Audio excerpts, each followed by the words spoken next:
Hi! In front of me is XIAOMI Redmi A1 and today I would like to show you how you can manage adaptive brightness on this XIAOMI.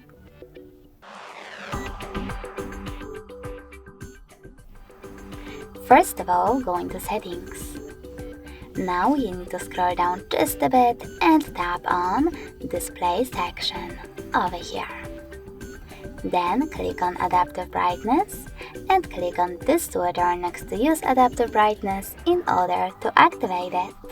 As you can see, after that, auto brightness is on, but you can always turn it off by tapping on the same switcher again. Thanks so much for watching. If you enjoyed this video, leave a like, comment and subscribe. Bye!